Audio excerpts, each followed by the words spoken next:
I do. First full week in October. My prime time for carping. Only been here a few hours. See a couple of fish bosh out there at range. So chucked a choddy at them with a bright white pop up. It was somewhere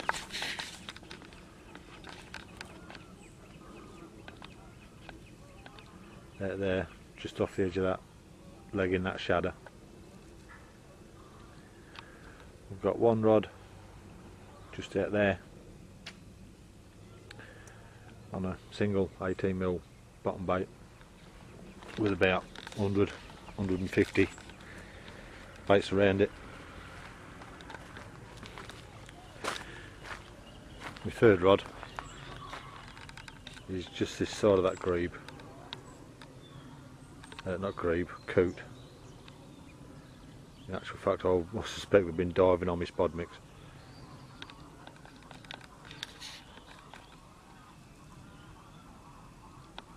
That one's fished on. That one's fished on two tigers. Drilled out. I don't know where we've gone. Drilled out to make them critically balanced. Just needs a size 5 stiff rigger just to sink them down. Fishing that over top of spod mix, so when that goes, that'll go screaming. As for me bait, well, if you can see, the white foot bucket there full of seeds of the gods, the yellow one's tigers.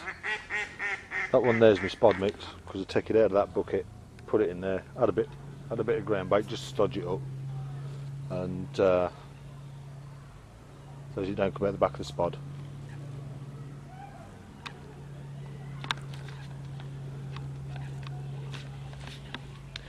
What other bait have I got?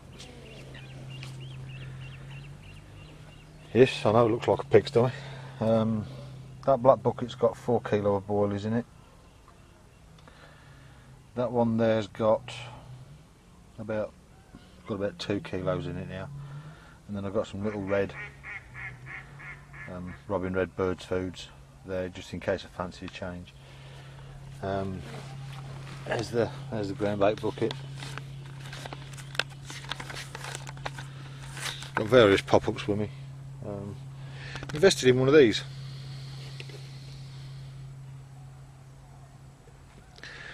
Quarter crusher. Said I'd never would, but brilliant for chopping up tigers. Absolutely brilliant. And I do like putting chopped tigers in me spod mix rather than buy not nashy ones, dynamite ones or bait tech ones. I just buy normal tigers, cook them up myself, add me a few extras like you do, and then just crush them up. Job sorted. I like them coots, the family boilies, fucking things.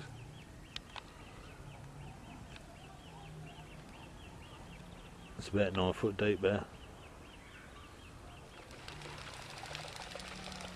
Fucking things.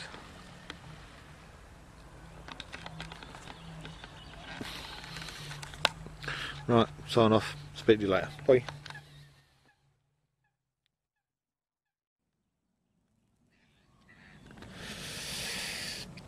Well, as I said earlier, it's first week in October, first full week in October, and we've got fish on the surface, as well as bloody bumblebees laying about, pissing things.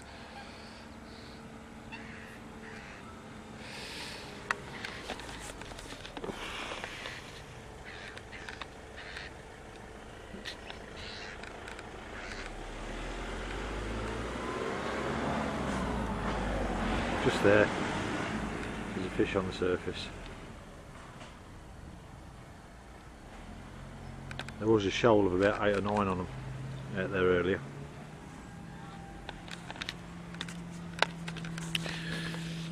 I just had to pop off home. Forgot my frying pan this week. Bloody cup last week, frying pan this week. Wonder what we'll forget next week. Oh.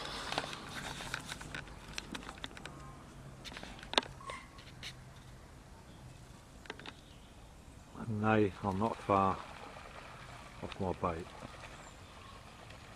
I'm going to find them.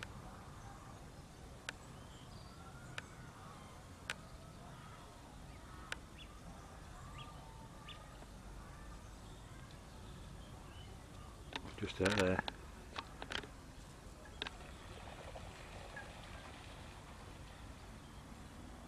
front of that tree.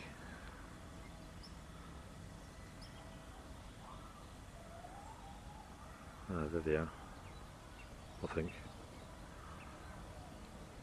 And there's one right over the other side.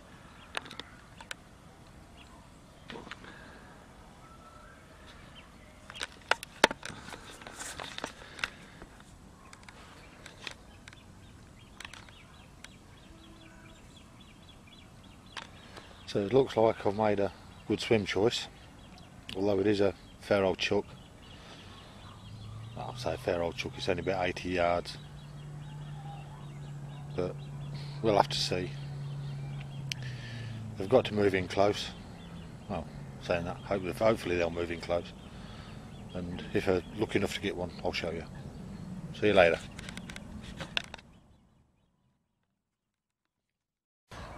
Well, I don't know whether this is going to work, but I've just had a 17, so I haven't got my tripod with me. Funny. Alright.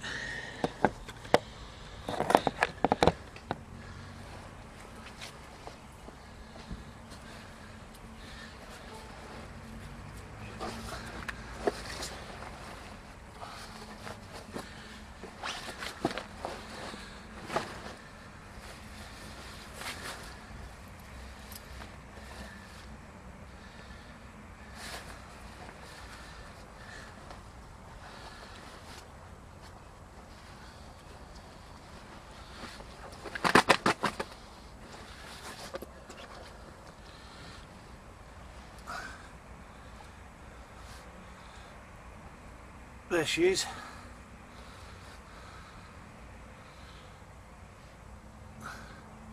$17.4. First fish of my holiday. Sorted.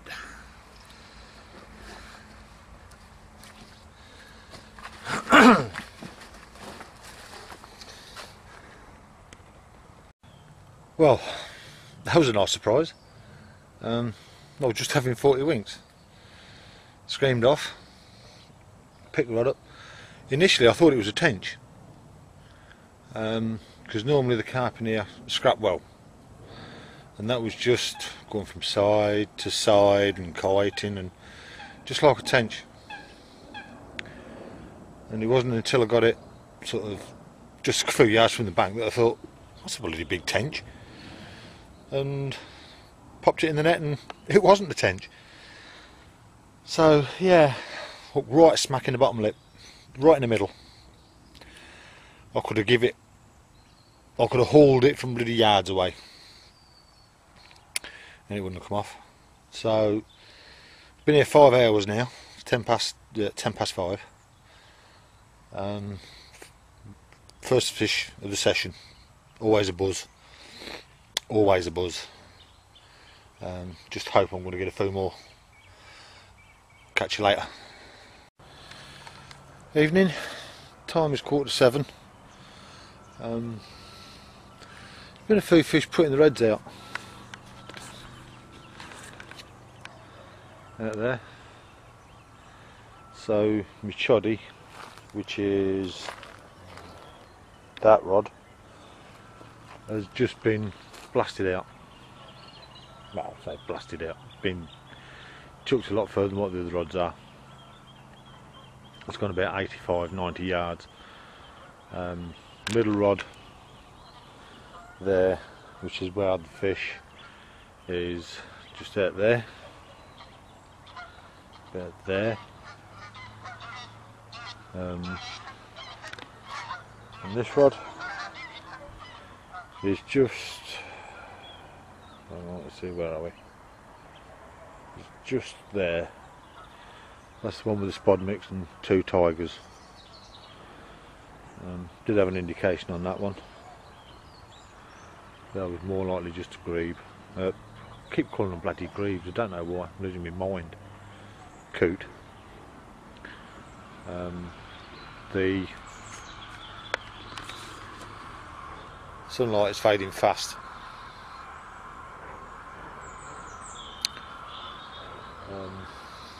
Shan't be doing no more tonight. Just sit on the rods and hope something turns up. See you in the morning. Morning. This morning's breakfast is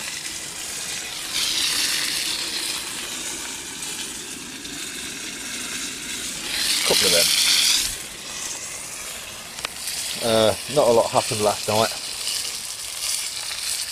In fact, very little. After I had the fish last night, I lost another one at the net through the hook pull. Don't actually know what went wrong with that one, but it actually came off as I was sinking the net. So I just have to persevere, keep going. I'm going to change one of my rods today. I'm going to change the one with 2 tigers on. Change the position of that. I'm happy with the other 2. Well, say happy. I'm happy with one, which is my middle rod, Borley only. And the right hand rod, which is the choddy, I'll just keep casting that here and there and everywhere like I normally do until I get some sort of response, and then I'll chuck it back there again, and I'll have to go from there. Right, time for breakfast. See you later.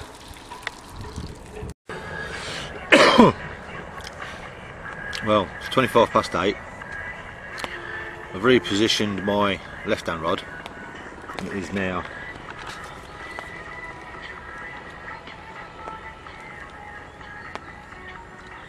there where them bloody coots are.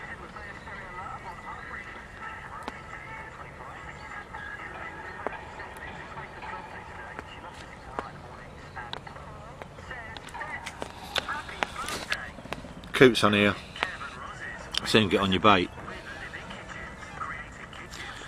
Pain in the arse. But on the other hand, if the coots can see it from, I don't know, that's about 11 foot, 12 foot deep. If they can see it from that distance, then the carp knows where it is as well. So that's one plus point. I've put a little bit of oil in it. A little tip I picked up from watching the DVD with Ian Russell.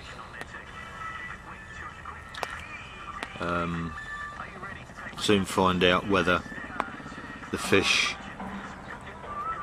are on your spod mix, because it sends up a slick every time they disturb it. So that's a good little tip. One of the main reasons I shifted that rod, there weren't no oil slick coming up. It's been there 16, 17 hours. No, 15 hours. Yeah, 15 and a half hours. The chod, that stayed where it is, as is my Borley rod. The conditions have changed. We've got a southwesterly wind,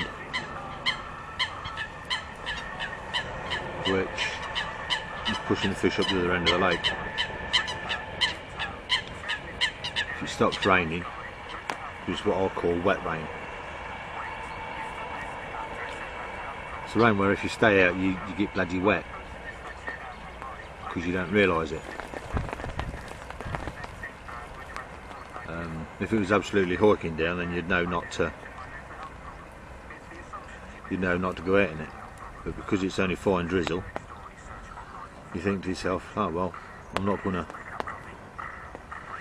get too wet, but you end up getting bloody wetter.